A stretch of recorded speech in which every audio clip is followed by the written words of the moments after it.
कहानी के स्टार्टिंग में हम लोग अपने मस्त वाले हीरो हुओ को देखते हैं। रोड साइड वो अपने कंपनी के डिस्कशन अपने छोटे भाई से कर रहा होता है। तभी वहाँ पर वो एक मस्त मस्त गर्ल नियान को देखता है, जो कि इस कहानी की हीरोइन थी। स्पोर्ट्स कार से आती है, एक बेघर भीख मांग रहा होता है रोड साइड, तो वो कार की चाबी ही उसे गिफ्ट कर देती है और कहती है मुझे ये कचड़ा नहीं चाहिए। वो भी नियान के जैसा ही अमीर था। वो नियान की ये हरकत देख के थोड़ा सा उससे इम्प्रेस हो जाता है। नियान उस इंसान को भीख देते हुए जैसे ही आगे बढ़ रही थी, तभी वहाँ पर कुछ गुंडे लोग नियान को रोक लेते और कहते हैं ये गिफ्ट तुम्हारे लिए हमारे बॉस फूजी की तरफ से है, और अगर तुमने इसे डिस्पोज करने का कोशिश किया तो हम तुम्हें नहीं छोड़ेंगे। नियान का कहना था गिफ्ट देने के बाद ये मेरा हुआ, चाहे मैं जो करूं, लेकिन वो लोग उसके पीछे पड़ जाते हैं। नियान खुद का जान बचाते हुए वहाँ से निकल रही थी। वो अपने पूरे बॉडीगार्ड्स की टीम के साथ वहाँ पहुँच जाता है। नियान को उसकी असली आइडेंटिटी का पता नहीं चलता है, बट हाँ ये तो श्योर था कि बंदा काफ़ी पावरफुल है। तभी तो उसके आगे पीछे इतने सारे गार्ड्स घूम रहे होते हैं। वो अपने भाई के साथ यहाँ पर आता है और नियान को सेव करके कार में लेकर के जाता है। बाकी जितने सारे लोग थे वो लोग उसकी पिटाई करते हैं। कार में नियान पूछते तुम हो कौन और मेरी हेल्प क्यों की। वो उसे कहता बस यूं ही मैं वहाँ से गुजर रहा था टाइम पास करने के लिए।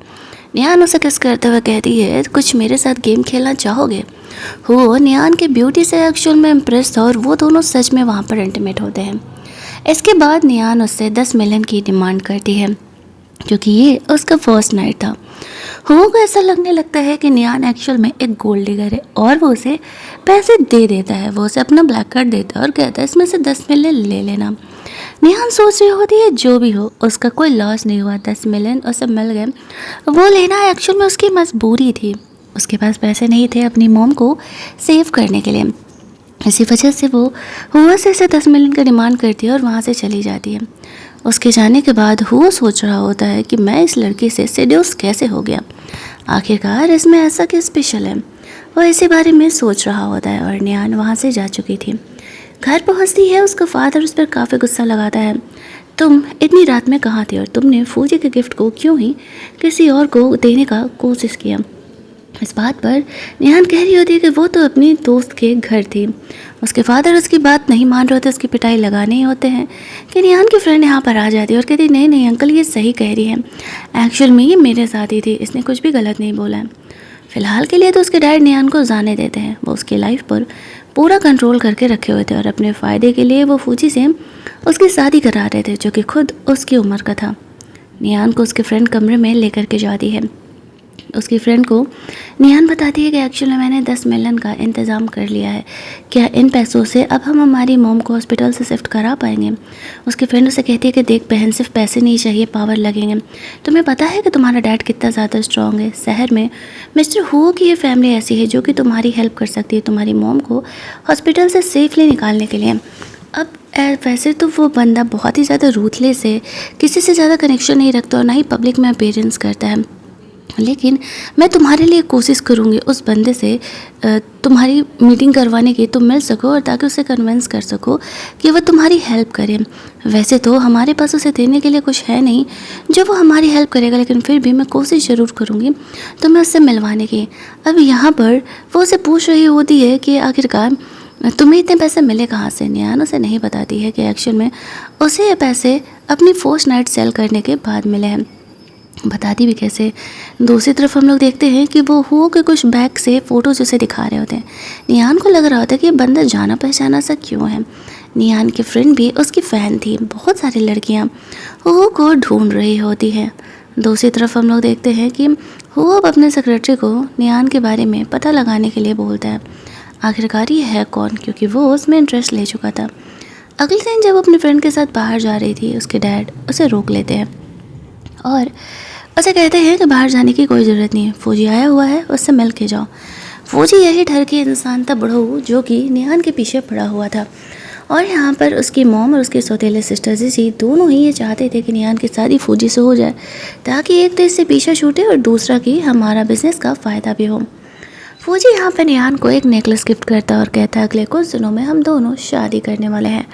निहान यहाँ पे हाँ में हाँ मिलाने की एक्टिंग करती है, बट अब वो फौजी से पूरी तरीके से पीछा छुड़ाने का दिमाग लगा रही होती है। उसे इतना तो पता था कि जिस बंदे से कल हुआ से वो मिले हैं एक्चुअल में पावरफुल तो वो भी है, क्योंकि अगर वो पावरफुल नहीं होता तो फिर इतने सारे बॉडीगार्ड उसके पास क्यों होते। तो वो अब उसको कॉल करती है, उसका नंबर निकाल के उसे कहती है कि मैं वो लड़की हूँ जो कल तुमसे मिली थी, क्या तुम मुझसे शादी करना चाहोगे। हुआ कहता है कि नहीं, मैं तुम्हारी जैसी लड़की से कभी शादी नहीं कर सकता, कह के वो फ़ोन कट कर देता है। यहाँ पर एक बंदे ने उसे बिज़नेस में धोखा दिया था, तो उसका भाई उसे पकड़ के लेके आया हुआ था उसकी पिटाई लगाने के लिए। उसके क्लास लगाने के बाद उसकी ग्रैंड मदर हुओ के पास आती है, कहती है तुम्हारी उम्र हो गई है, अब तुम्हें शादी कर लेना चाहिए।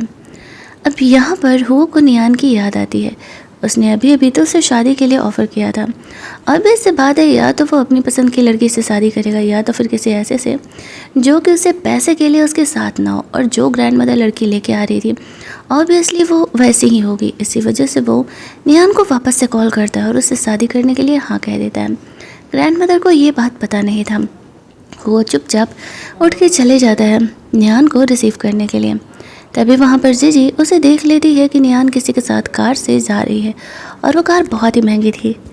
वो नियान को लेकर के जा रहा होता है और जीजी उसे फॉलो कर रही थी। ये चीज़ नियान नोटिस कर लेती है। निहान यहाँ पर हुओ को उसे रोकने के लिए कहती है, तो यहाँ पर ऐसे अपने गार्ड्स भेज करके उन्हें रोक देता है और ड्राइवर को बहुत सारे पैसे देते हुए जीजी को ड्राइव करने से मना करता है। वो लोग जीजी को तब तक पकड़ कर रखने वाले थे जब तक कि हुओ और निहान की शादी के सर्टिफिकेट वाली सेरेमनी कंप्लीट नहीं हो जाती। ये सारा काम हुओ का भाई संभाला करता था और जीजी को पता नहीं था कि एक्चुअल में जिस फैमिली से वो पंगे ले रही है वो कितनी ही ज़्यादा स्ट्रॉन्ग है और कितनी बड़ी वो बेवकूफ़ है ऐसा करने वाली है। दूसरी तरफ हम लोग देखते हैं कि निहान इस तरीके से हुओ के साथ जाती है। शादी का सर्टिफिकेट लेने के बाद वो उसे कहती है कि हम दोनों सिर्फ एक पार्टनर हैं, डोंट वरी, मेरा काम होते ही मैं तुमसे जल्दी ही डाइवोर्स ले लूँगी। हुओ से पूछ रहा था कि मैं जानना चाहूँगा कि आखिरकार तुमने मेरे साथ डाइवोर्स लिया क्यों। निहान उसे कहती है बात ख़त्म, काम ज़्यादा करते हैं, हनीमून नाइट है, वेडिंग नाइट है, चलो वेडिंग नाइट मनाने। वो हुओ को लेकर के जाती है और दोनों वापस से इंटीमेट होते हैं। कहने के लिए दोनों फेक कपल थे लेकिन बिल्कुल हरकतें रियल कपल वाली थी। वो एक्चुअल में अब निहान में इंटरेस्टेड लेने लगा था, लेकिन उसके दिल में एक ही सवाल था कि वो गोल्ड डिगर ही क्या। अगली मॉर्निंग निहान जा चुकी थी, उसने हुओ को उसके सर्विस के लिए अच्छी रेटिंग दिया था और यहाँ पर इस तरीके से हुओ को मैसेज आता है कि कोई उसके कार्ड से 60 मिलियन निकाला है। अब वो तो कार्ड निहान को दिया था तो उससे ऐसा लगने लगता है कि निहान ने उसके कार्ड से 60 मिलियन का शॉपिंग किया है। वो उससे गुस्सा करने लगता है बट वो इग्नोर करता है क्योंकि उसके पास इनफ पैसे थे और वैसे भी अब तो निहान से उसने लीगली शादी कर ली थी। बट फिर भी वो अपनी इमोशंस को कंट्रोल करने का कोशिश कर रहा होता है क्योंकि अगर एक गोल्ड डिगर से प्यार हो गया तो फिर तो पंगे ही पंगे होंगे। वो अपने सेक्रेटरी को कहता है कि एक्चुअल में यहाँ पर देखो कि निहान उन पैसों का कर क्या रही है। दूसरी तरफ हम लोग देखते हैं कि यहाँ पर वो जा कर के फौजी और उसकी मॉम की पिटाई लगवा देता है, ये कहते हुए कि वो निहान को दोबारा परेशान ना करे क्योंकि उसे पता चला था कि फौजी यहाँ पर इस तरीके से निहान के पीछे ही पड़ गया है इसी वजह से, और ये उसकी पिटाई लगाने वाली वीडियो को भेज देता है यहाँ पर निहान के पास और कहता है अब खुश हो। एक्चुअल में निहान तो बहुत ही खुश थी, उसने एक्सपेक्ट नहीं किया था कि हो बिना कुछ बोले ही उसकी हेल्प करने वाला है और वो इस तरीके से उसे थैंक्स के मैसेजेस भेज रही होती है। उसके भाई को समझ में नहीं आ रहा था कि हो निहान का इतना ज़्यादा हेल्प क्यों कर रहा है। घर जाकर के यहाँ पर उसकी मॉम और उसके सिस्टर कंप्लेन लगाती है। उसकी मॉम की भी पिटाई उसने लगवाई हुई थी, आई मीन उसके स्टेप मदर की। तो वो अपने हस्बैंड को कह रही होती है कि निहान ने ही ये सब कुछ करवाया। उसकी बहन भी कहती है कि मैंने उसे एक महंगी कार में जाते हुए देखा था। निहान कह रही थी कि ऐसा कुछ नहीं है, मैं अपनी फ्रेंड के साथ थी। लेकिन उसके फादर निहान की बात नहीं मानते हैं और वो उसे डंडे से पिटाई लगाते हैं। जब भी कुछ होता था तो निहान को यहाँ पर ऐसे डंडे से पिटाई लगाई जाती थी और निहान चुपचाप सारे पनिशमेंट को झेल रही होती है सिर्फ इस वजह से क्योंकि इसकी मोम के जो है वो इनके कंट्रोल में थी, वरना तो वो कब का ही इन्हें सबक सिखा के इनका घर छोड़ करके जा रही होती है। निहान को बहुत ही बुरी तरीके से पीटा जाता है और वहीं पर बेहोश उसे छोड़ दिया जाता है। उसकी बहन इतनी बदमाश थी कि वो निहान का फ़ोन भी छीन लेती है ताकि वो किसी से कांटेक्ट ना कर पाए और फिर निहान को वहीं छोड़ करके वहाँ से वो लोग घर के अंदर चले जाते हैं। घर पर वो लोग आपस में बात कर रहे होते हैं कि एक्चुअल में यहाँ पर मैंने सुना है कि अगले दिन जो पार्टी होने वाली है उसमें मिस्टर हो भी आने वाले हैं। अगर वो मुझसे इम्प्रेस हो जाए तो फिर तो मज़े ही मज़े हैं। उसकी मॉम अपनी बेटी को कुछ ज़्यादा ही कैपेबल समझ करके रेडी होने के लिए कहती है ताकि वो हो की नज़रों में आ सकें। इधर हो नियान को बार बार कॉल मैसेजेस कर रहा होता है, लेकिन कॉल मैसेजेस का रिप्लाई नहीं आ रहा था। लेकिन हाँ, उसके अकाउंट से पैसे ज़रूर कट रहे थे। तभी वहाँ पर उसे पता चलता है कि नियान कल उसी लड़के फूजी से, उसी आदमी फूजी से शादी कर रही है। अब वो देखना चाहता था कि आखिरकार ये लड़की गेम क्या खेल रही है, तो वो उसकी शादी के वेन्यू पर जाने के लिए रेडी होता है। क्योंकि शादी का सर्टिफिकेट लिया उसने हो के साथ और शादी कर रही है फूजी के साथ, वो ये कभी बर्दाश्त नहीं करने वाला है।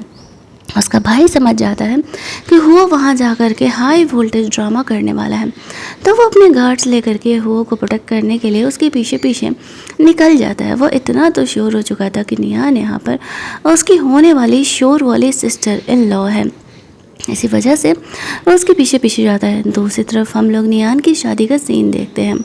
नियान को छोड़ करके इस शादी से सब लोग खुश थे, बहुत सारे गेस्ट वगैरह भी आए हुए थे। फूजी और उनका बेटा, बड़ा बेटा यान भी यहाँ पर आया हुआ था।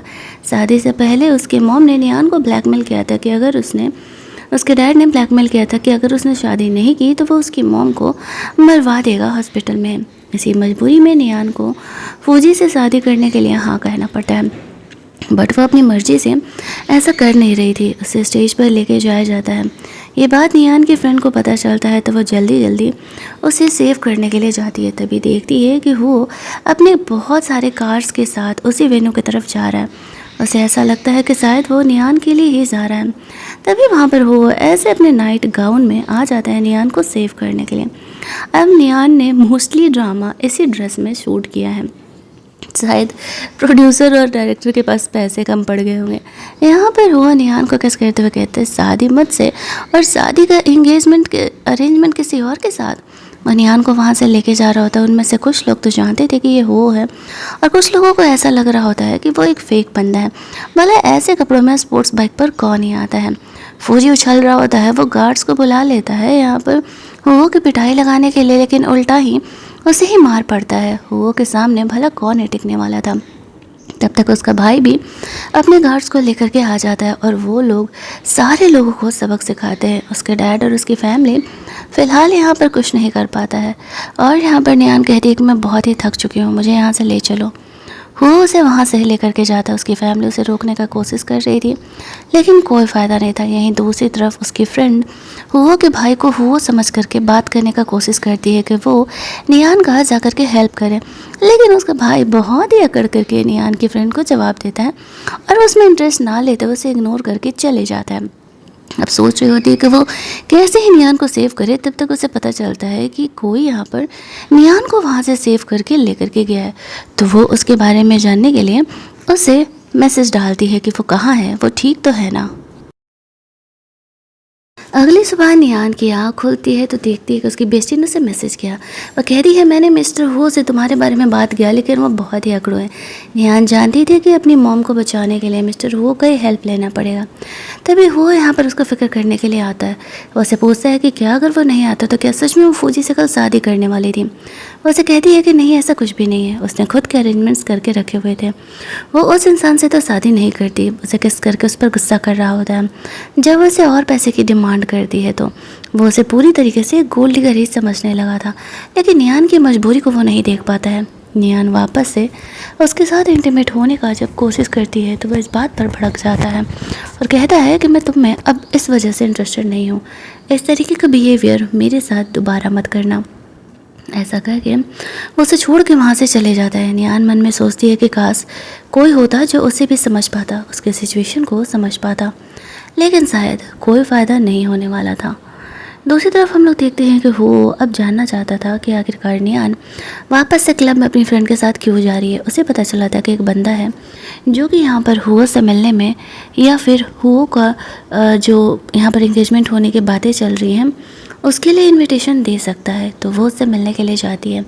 हालांकि उसे पता था कि वो बहुत ही ज़्यादा वाला ठरकी है, फिर भी वो अपनी फ्रेंड के साथ उससे मिलने के लिए जाती है। वहाँ पर उसे फौजी का बेटा मिलता है जो कि नियान को परेशान करने का कोशिश कर रहा था, लेकिन जिस बंदे से वो मिलने के लिए गई थी एक्शन में, वो बंदा फ़िलहाल उसे परेशान नहीं करने के लिए बोलता है क्योंकि अब वो उसे अपने लिए रखना चाह रहा था और सारे लोगों को वहाँ से वो जाने के लिए कहता है। निहान से वो पूछता है कि बोलो कैसे आना हुआ मेरे पास। वो उसे बोलती है कि एक्चुअल में मुझे आपसे एक हेल्प चाहिए और हेल्प ये चाहिए कि मैं हुगो से मिलना चाहती हूँ। वो थोड़ा सा भाव खाता और कहते ठीक है, अगर तुम यहाँ रखे सारे ड्रिंक करने के लिए तैयार हो तो मैं यहाँ पर तुम्हें हुगो से मिलवाने के लिए या फिर उसका इन्विटेशन देने के लिए सोच सकता हूँ। सोचती है वो कि उसके पास वैसे भी कोई ऑप्शन नहीं है, क्या ही करे। तो वो मान जाती है और कहती है कि ठीक है, उसकी बात मानने के लिए तैयार है। जो यान था वो उस बदमाश इंसान के कहने पर उसके ड्रिंक को टैम्पर्ड कर देता है और बहुत सारा इस तरीके से उसमें नशे की दवा मिला देता है, जहाँ पर कि हम लोग देखते हैं कि ये बात निया नोटिस नहीं कर पाती है और उसका जिद करने पर वो बहुत ही सारा वाला ड्रिंक कर लेती है। उसे ऐसा लगता है कि शायद ऐसे करने के बाद वह इंसान मान जाएगा, लेकिन वो तो निहान के नशे में होने का इंतज़ार कर रहा होता है।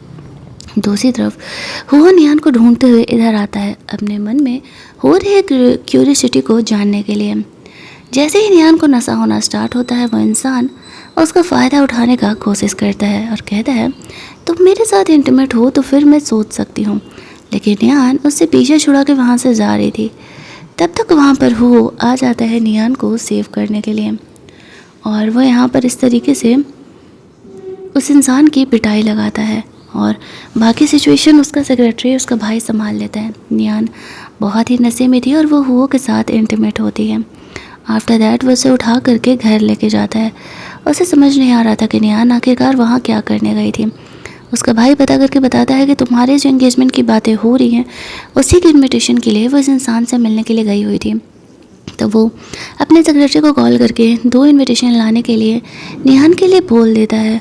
वो प्यार तो निहान से करने लगा था, लेकिन खुद ही में बहुत ही ज़्यादा कंफ्यूज था कि आखिरकार निहान अगर गोल्ड डिगर है तो फिर उसके साथ इतने अच्छे से बिहेव क्यों कर रही है। अगली सुबह निहान को होश आता है तो उसके सामने 2 इनविटेशन रखे हुए थे। ये देखती है वो बहुत ही खुश हो जाती है। इधर हुगो बाहर निकलता है। वो अपने सेक्रेटरी को बोलता है पता लगाओ कि मेरा कार्ड कौन इस्तेमाल कर रहा है। निहान घर जाती है तो वहाँ पर जीजी अपने डैड लोगों से बात कर रही होती है कि हुगो की इंगेजमेंट का अगर हमें इनविटेशन मिल जाए तो फिर सही होगा, हमारे लिए बेहतर होगा। यहाँ पर इस तरीके से अगर हम उस पार्टी में जा सके तो बिज़नेस के बारे में बात कर पाएंगे। उसके बाद यहाँ पर जीजी को इनविटेशन का इंतज़ाम करने के लिए बोलते हैं। वो कहती है हाँ डैड ज़रूर ही, मैं कोशिश करती हूँ। तभी वहाँ पर निहान आती है। लेट नाइट घर नहीं आने की वजह से उसके फादर वापस उसे पनिश करने वाले थे, बट वो कहती है कि हुगो का इनविटेशन वो ला सकती है। तो फिर उसका डैड उसे रुक जाता है और कहते ठीक है, तुम दोनों बहनों में से मैं भी देखना चाहता हूँ कौन ज़्यादा कैपेबल है और कौन यहाँ पर इन्विटेशन ला सकता है। निहान के पास ऑलरेडी इन्विटेशन था, इसी वजह से वो इतना बड़ा दाव खेल रही होती है। वो अपने डैड से बेट लगाती है कि अगर वो इनविटेशन लेकर के आई तो उसे उसकी शादी फूजी से तोड़नी होगी और जीजी की शादी फूजी से करानी होगी। तो वो कुछ सोचने के बाद ओके कह देते हैं। जीजी कह रही थी कि डैड अब मेरे साथ ऐसे कैसे कर सकते हैं, तो वो उसे चुप ही रहने के लिए कहते हैं। इसके बाद निहान को लग रहा था कि शायद वो इस तरीके से उस इंसान से पीछे छुड़ा पाएगी, लेकिन ये सच है गलत फहमी वो तो आगे पता चलेगा। जीजी यहाँ पर अपना गेम खेलना चाह रही होती है। जैसे ही निहान वहाँ से निकलती है तो उसे एक लड़के का कॉल आता है और वो कहता है तुम्हें हुगो के घर का इनविटेशन चाहिए था ना, मुझसे मिलने के लिए आओ, मैं तुम्हें देने के लिए तैयार हूँ। तो वो उसके साथ जाने के लिए रेडी हो जाती है। इधर निहान अपनी दोस्त को वो बेट वाली बात बताती है। वो कहती है तुम श्योर हो ना कि तुम आगे सक्सेसफुल हो जाओगी। तो वो उसे इनविटेशन दिखाती है। वो कहती है मुझे नहीं पता मुझे इनविटेशन कहाँ से मिला, लेकिन हाँ मैं इतना जो श्योर हूँ कि ये रियल है और यहाँ पर मैं इस इंसान के लिए ऐसे जीजी को फंसाने वाली हूँ। कल रात वो एक ठरकी इंसान से मिलने के लिए गई हुई थी और उस इंसान को बोली थी कि मुझे हुगो का इनविटेशन चाहिए और इसके लिए मैं तुमसे कल मिलने के लिए आ रही हूँ। तो वो इंसान तुरंत ही तैयार हो जाता है। भला ही उसने उसका शक्ल नहीं देखा था, लेकिन वो उससे मिलने के लिए रेडी हो जाता है। इधर हम लोग देखते हैं कि हुगो सोच रहा होता है कि निहान उस पार्टी में ज़रूर ही आएगी। वो देखना चाह रहा था कि क्या वो भी और लड़कियों की तरह उससे इंगेज ही होने के लिए आ रही है। वो मना रहा था कि प्लीज़ निहान ऐसी ना निकले, वरना उसका दिल पूरी तरीके से उससे टूट जाएगा। दूसरी तरफ हम लोग देखते हैं कि जो जीजी होती है उस इंसान से बात मान करके उनसे मिलने के लिए चली जाती है। निहान अपनी दोस्त के साथ उसे फॉलो करते हुए उसी होटल में जाती है जिस होटल में वो उस इंसान से मिलने वाले थे, और छुप करके उन्हें देख रही होती है, उनकी वीडियो को रिकॉर्ड कर रही थी। जीजी को तो लगा था कि उस इंसान के साथ इंटीमेट होने के बाद उसका काम हो जाएगा, इसी वजह से वो उसके साथ इंटीमेट होने के लिए भी रेडी हो जाती है। इधर निहान इनके वीडियो जब बना रही थी तब गार्ड्स होटल के इधर आने लगते हैं। निहान जल्दी जल्दी वहाँ से भागने लगती है। अपनी फ्रेंड को लेकर के वो स्टेयर्स से नीचे जा ही रही होती है कि स्लिप करके नीचे गिरने लगती है, और थैंकफुली हुओ यहाँ पर आकर के उसे सेव कर लेता है। अब सारे गार्ड्स उसे मिस्टर हुओ कह के पुकारते हैं। एक बार को तो निहान सैड हो जाती है, शॉक हो जाती है कि ये हुओ है। तब उसका भाई यहाँ पर आकर के सिचुएशन को संभाल लेता है और कह रहा होता है कि नहीं, मैं एक्चुअल में हूँ क्योंकि उसके भाई ने ऐसा ही करने के लिए कहा था। हालांकि वो उसे कहता है अगर तुम मानना चाहो तो मान सकती हो, मैं ही मिस्टर हूँ। लेकिन उसे इतना तो पता चल गया था कि वो इसी फैमिली से बिलोंग करता है, इसी वजह से वो उसका इस्तेमाल नहीं करने का डिसाइड करती है, क्योंकि अगर वो इस फैमिली से बिलोंग करता है तो बेकार में उसे इस मैटर में नहीं घसीटना चाहती थी और खुद का काम वो खुद ही करना चाहती थी। वो उसे पूछता है कि वो यहाँ क्या कर रही है, तो बहाना बना देती है कि वो यहाँ किसी से मिलने के लिए आई हुई थी। वो उससे कहता है कि जैसा कि मैंने यहाँ पर तुम्हें इनविटेशन दिया, तुम उस ये पर आना चाहोगी? तो वो कहती है कि हाँ हाँ, मैं ज़रूर ही यहाँ पर आना चाहूँगी, इसी वजह से तो मैंने इनविटेशन मांगा था। अब उसकी फ्रेंड उसे कह रही होती है तुमने उसे बताया क्यों नहीं इस बारे में? वो कहती है क्योंकि यहाँ पर मैं उसे इस मैटर में घसीटना नहीं चाहती थी, वैसे भी उसने आज तक मेरी बहुत ही हेल्प की है, मैं अपनी खुद की प्रॉब्लम खुद ही अब सॉल्व करना चाहती हूँ, इसी वजह से। उसकी फ्रेंड तो उसकी बात को समझ जाती है, लेकिन इस तरीके से जो है वो इस बात को नहीं समझता है और उसे ऐसा लग रहा था कि शायद वो एक गोल्ड डिगर है। यहाँ पर हम लोग देखते हैं कि वो फिर भी निहान का हेल्प कर रहा होता और देखना चाह रहा था कि वो इस मेडिटेशन पार्टी में आकर के करना क्या चाह रही है। उसकी फ्रेंड वैसे कहती है कि नहीं नहीं, ये हो नहीं है, उसका जो भाई है एक्चुअल में वही मिस्टर हो है, और जब मैंने उससे मिला था वो अपनी आइडेंटिटी बता करके भी निहान को बता नहीं पा रहा होता है, और वो सोच रहा था कि जब निहान को असलियत पता चलेगी तो ना जाने वो कैसे रिएक्ट करेगी। निहान वहाँ से अपनी फ्रेंड के साथ जाने लगती है, क्योंकि एक्चुअल में वो चाह रही होती कि वीडियोस तो उसे मिल गए और अब वो जीजी को परेशान करने वाली थी। इधर वो सोच रहा होता है कि अगर निहान भी उसी तरीके से उसे उन लड़कियों में से प्रपोज करने वाले मिली तो वो उससे एक्चुअल में डाइवोर्स ले लेगा, क्योंकि वो रियल में गोल्ड डिगर होने वाली है। दूसरी तरफ हम लोग देखते हैं कि जीजी की फैमिली कुछ बिजनेसमैन के साथ पार्टी कर रहे होते हैं, और यहाँ पर इस तरीके से वो लोग के सामने जीजी की काफ़ी बड़ाई कर रहे थे। वो कि जीजी बहुत अच्छी है, वो हमारे लिए मिस्टर हो का इन्विटेशन लेकर के आने वाली है, फलाना ढिमकाना। लेकिन तभी जीजी का वो वीडियो उस इंसान के साथ इंटीमेट होने वाले सबके फ़ोन में रेगुलेट करने लगता है। अब यहाँ पर इस तरीके से सब यहाँ पर जीजी और उसकी फैमिली की काफ़ी बुराई करने लगते हैं। ये बात उसके डैड तक जाता है तो वो बहुत ही गुस्सा करने लगते हैं। दूसरी तरफ हम लोग देखते हैं कि इस बात से अनजान जीजी घर जाती है, तो उसे नहीं पता था कि एक्चुअल में उसके वीडियो इस तरीके से वायरल हो रहे हैं। वो निहान को कहती है कि वो वीडियो ज़रूर इन्विटेशन ज़रूर ही लेकर के आएगी, और निहान ये शर्त हारने वाली है। निहान के साथ वो घर पहुँचती है तो उसके फादर यहाँ पर जीजी की पिटाई लगाने लगते हैं, ये कहते हुए कि तुमने पूरे शहर के सामने हमारी नाक कटा दी। जीजी को पता ही नहीं था कि हुआ क्या है। उसके फादर जैसे निहान की पिटाई लगाया करते थे वैसे ही आज जीजी और उसकी मॉम की पिटाई लगती है। तब उसे पता चलता है कि एक्चुअल में उसके जो ये प्राइवेट वीडियोज है वो वायरल हो रहे हैं। अब वो निहान को ही ब्लेम लगा रही थी कि उसी ने ऐसा किया होगा, हालांकि इस बात का कोई प्रूफ नहीं था। काफ़ी दिनों बाद निहान को काफ़ी सुकून मिला था और वो वॉयलिन बजाने लगती है। उसका डैड उसके कमरे में देखने के लिए आता है तो निहान जल्दी से उसे छुपा देती है। वो कहता है तुम्हें पता है कि मैं वॉयलिन तुम्हें क्यों नहीं बजाने देता? तुम्हारी जो मॉम थी कॉलेज टाइम में उसका बॉयफ्रेंड हुआ करता था, वो दोनों ही साथ में वॉयलिन बजाया करते थे। मैं इस बॉयफ्रेंड से बहुत ही नफरत करता था, लास्ट में वो मारा गया तब जाकर के तुम्हारी मॉम ने मुझसे शादी किया। हालांकि निहान को असलियत पता नहीं था वो इंसान मरा था या उसे उसके डैड ने खुद ही मारा था। यहाँ पर वो साइको की तरह बिहेव करता है। निहान उसे कहती है कि मैं इनविटेशन लेकर के आई हुई हूँ। वो इनविटेशन उसे दे देती है, वो खुश हो जाता है। निहान कहती है शर्त के हिसाब से अब तुम्हें मेरी शादी फूजी से तोड़वानी होगी और उसकी शादी जीजी से करवाना होगा। वो उल्टे उसे डांटते हुए कहता है तुम्हें क्या लगता है मुझे पता नहीं है जीजी के वीडियोज किस तरीके से रेगुलेट हो रहे हैं? वो तुम्ही ने किया है। मैं शुक्र मनाओ तुम्हारी मॉम को मार नहीं रहा, लेकिन शादी तो तुम्हें फौजी से आगे करनी ही पड़ेगी। निहान को उसके डैड इस तरीके से उसे धोखा दे देते हैं और उसे अब यहाँ कमरे में बंद कर देते हैं जब तक कि वो लोग ये एंगेजमेंट अटेंड करके नहीं आ जाते। उन्हें यहाँ से जाने के लिए नहीं मिलने वाला था। अब निहान को दूसरा ट्रिक अपनाना पड़ेगा ताकि वो यहाँ से निकल सके, क्योंकि उसे हुओ से मिलना बहुत ज़रूरी था। अगर वो नहीं मिलती तो फिर इनविटेशन के लिए कैसे मनाती कि वो उसका हेल्प करें। वो जाकर के जीजी और उसकी मॉम को कहता है, तैयार हो जाओ, हमें एक एंगेजमेंट में जाना है। मैंने निहान की शादी फौजी से नहीं तोड़ी है, बस इसी बात का शुक्र मनाओ। अगले दिन वो लोग केवल इनविटेशन लेकर के पहुंच जाते हैं हो के एंगेजमेंट पार्टी में, जहां पर कि फौजी और उसका बेटा भी आया हुआ था। वो लोग सोच रहे होते हैं कि यहाँ पर अब तो निहान की हमें ज़रूरत ही नहीं है, लेकिन जैसे ही ये बात हुओ को पता चलता है कि एक्चुअल में वो लोग यहाँ पर इस तरीके से हुओ को ये बात पता चलता है कि वो लोग बिना निहान को लिए हुए आए हुए, तो वो लोग सोचने लगते हैं कि निहान आखिरकार है किधर। इसी वजह से वो गार्ड को बुलवा देता है कि जिसके नाम पर इन्विटेशन है उसके बिना यहाँ एंट्री नहीं मिलने वाला है। तो गार्ड उनके कहने पर उन्हें रोक लेते हैं। अब उसके डैड के पास कोई ऑप्शन नहीं था निहान को बाहर लाने के अलावा, लेकिन वो ऐसा करना नहीं चाह रहे थे, क्योंकि अगर निहान बाहर आई तो फिर वो यहाँ पर उसका इंपॉर्टेंस होने का फ़ायदा उठाने लगेगी।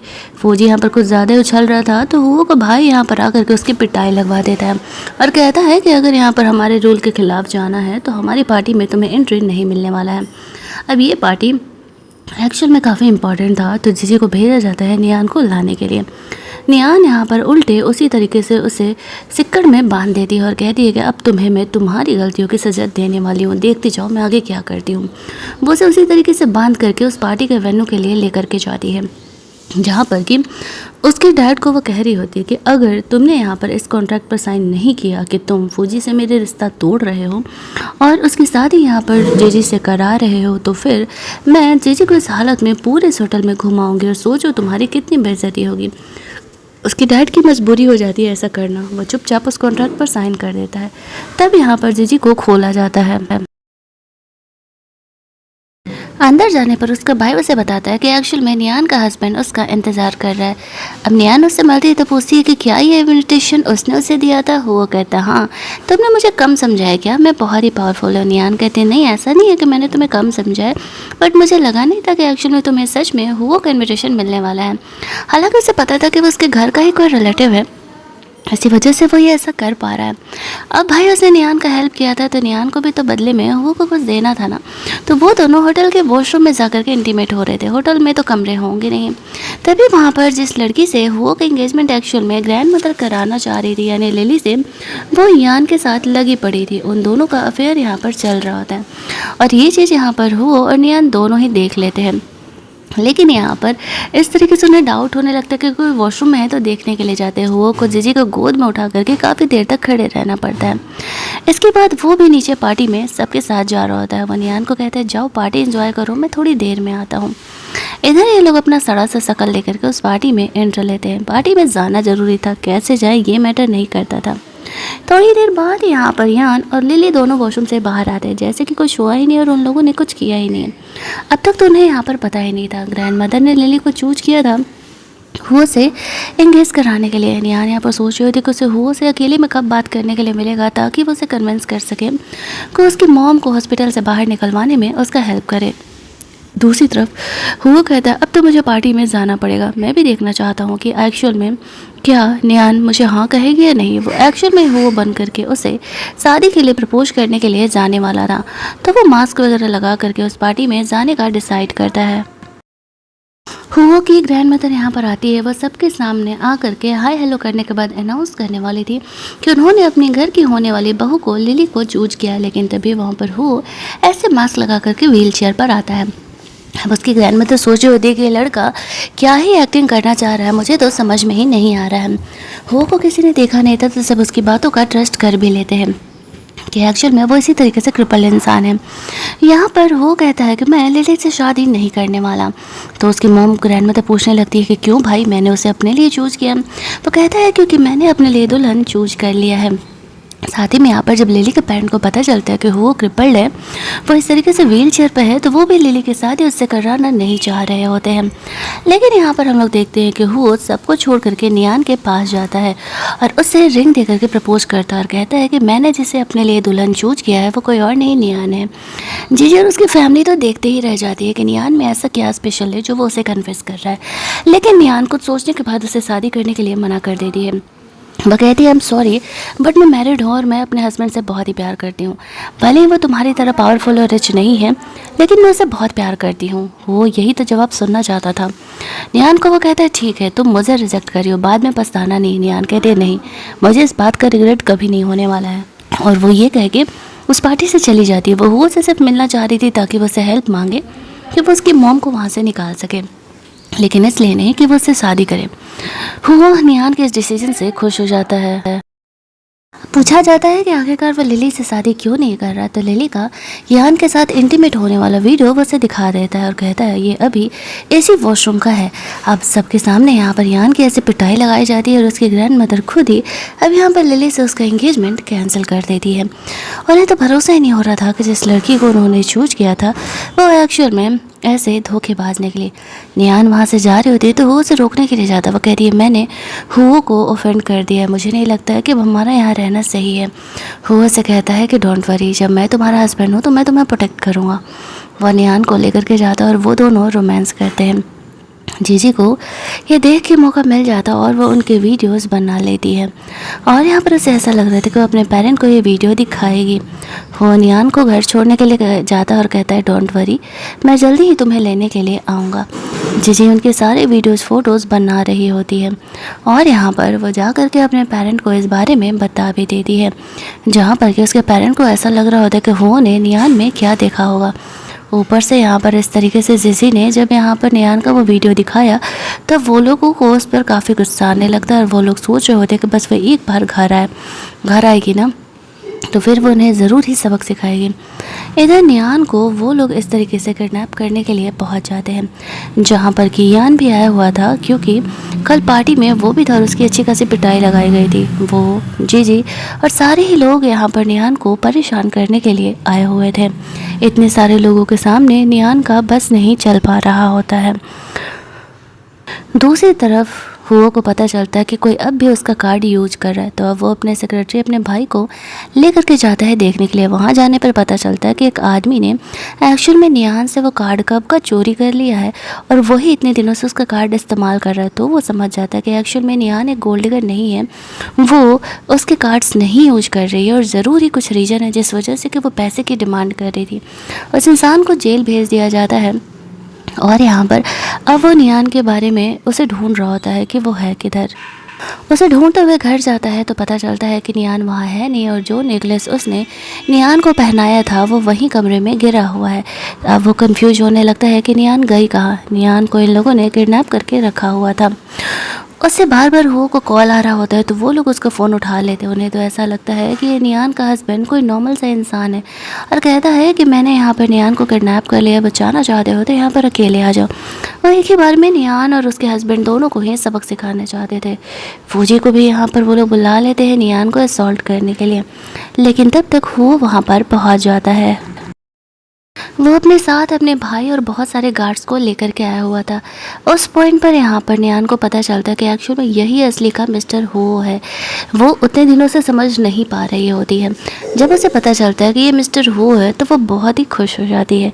वो समझ जाती है कि उसकी मॉम को सेव कोई भी कर सकता है। हो है पर से कहता है उतने दिनों से मैं तुम्हें यही तो बता रहा हूँ, तुम हो कि मेरी बातों का भरोसा करने के लिए तैयार ही नहीं हो कि एक्चुअल में मैं ही मिस्टर हो हूँ।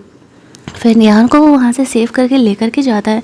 जिन लोगों ने भी ऐसा किया था तो वो उसे अच्छा खासा सबक सिखाता है। घर जाने पर नियान हुआ को बताती है कि एक्चुअल में मेरे डैड ने मेरी मॉम के ट्रीटमेंट के लिए मुझे ऐसे फंसा के रखा हुआ था, इसी वजह से मैं पैसे इकट्ठे कर रही थी ताकि मैं अपनी मॉम को लेकर के यहाँ से निकल जाऊँ। दूसरी तरफ वो कहती है कि फाइनली यहाँ पर अब मुझे मौका मिला है, क्या मैं तुम्हारे पावर का थोड़ा सा इस्तेमाल कर सकती हूँ। वो उसे कहता है कि इसमें कोई पूछने वाली भी बात है। फिर वो इस तरीके से उसके बहुत सारे गार्ड्स को लेकर के घर पहुंच जाती है अपनी मॉम को सेव करने के लिए, और उसके डैड लोगों को अच्छे खासी पिटाई लगवाती है और कहती है कि यहाँ पर अगर तुमने मेरी मॉम को जाने नहीं दिया तो पता है ना कि वो क्या करेगा। वो यहाँ पर उसे कह रहा होता है कि तुम्हें मेरे साथ अपनी मॉम से मिलने के लिए अकेले हॉस्पिटल चलना पड़ेगा, और अगर तुमने ऐसा नहीं कहा तो मेरा एक इशारा और तुम्हारी मॉम को वो लोग वहाँ पर मार डालेंगे। तो फिर इतना करने के बावजूद भी कोई फ़ायदा नहीं होने वाला था। तो वो इस तरीके से बात मान जाती है। हुओ को यहाँ पर फिक्र हो रहा होता है कि रियान को कहीं उसके डैड हर्ट ना करे, बट वो उसे कहती है कि नहीं, मैं इसे संभाल लूँगी। हुओ को वो जाते समय इशारा करके जाती है कि वो यहाँ पर थोड़ी देर में गार्ड्स को लेकर के हॉस्पिटल में आ जाएगा। रियान ऐसा बोलते हुए अपने डैड के साथ हॉस्पिटल पहुंचती है, जहां पर कि उसकी मॉम उसे बताती है कि एक्चुअल में तुम्हारे डैड ने ही उसके एक्स बॉयफ्रेंड को मारा था अपने हाथों से, क्योंकि वो एक साइको इंसान है और वो इस तरीके से जब उसे उसके बॉयफ्रेंड के साथ देखता है तो उसे जान से मार देता है। इसी मजबूरी में उसकी मॉम को उससे शादी करना पड़ती है। उस समय वो इतनी पावरफुल थी नहीं कि वो डैड के खिलाफ जा पाती। ये सारी बातें यहाँ पे नियान को पता चलता है तो वो हद से ज़्यादा गुस्सा थी, और एक्चुअल में नियान उसकी असली बेटी थी भी नहीं, वो तो उसके मॉम और उसके बॉयफ्रेंड की असली बेटी थी। अब नियान को ये बातें जान करके उस पर बहुत ही गुस्सा आ रहा होता है, लेकिन वो कुछ कर नहीं सकती थी। उसके डैड उसे कहते हैं कि तुम और तुम्हारी मॉम हमेशा ही मेरे कंट्रोल में रहोगे, लेकिन तब तक नियान के कहने पर वो सारे गार्ड्स को लेकर के आ जाता है। उसके डैड को तो लगा था कि वो वहाँ से निकल जाएगा, पैसे वैसे लेकर के फरार हो लेगा, लेकिन वो आगे चलती है उन्हें रोक लेता है। अब उसके पावर के आगे किसी की चलने वाली थी मलम। निहान यहाँ पर अपने हाथों से अपने डैड की पिटाई लगवाती है। बहुत सालों से वो ऐसा करना चाह रही थी, बात बात पर वो बड़ा डंडा उठा लेता था ना उसे मारने के लिए। तो निहान आज हर एक चीज़ का रिवेंज उससे ले लेती है। फाइनली ये ड्रामा हमारा यहीं पर ख़त्म होता है और ये दोनों हैप्पीली एवर आफ्टर रहने लगते हैं। अगर आपको ये कहानी अच्छी लगी होगी तो वीडियो को लाइक और शेयर करना मत भूलना। चैनल को सब्सक्राइब कर लेना ताकि नए वीडियोज़ के नोटिफिकेशन आपको मिलते रहें। चलिए जल्दी से मिल लेते हैं हम लोग एक और नई कहानी के हिंदी एक्सप्लेनेशन में। तब तक के लिए कीप लिसनिंग।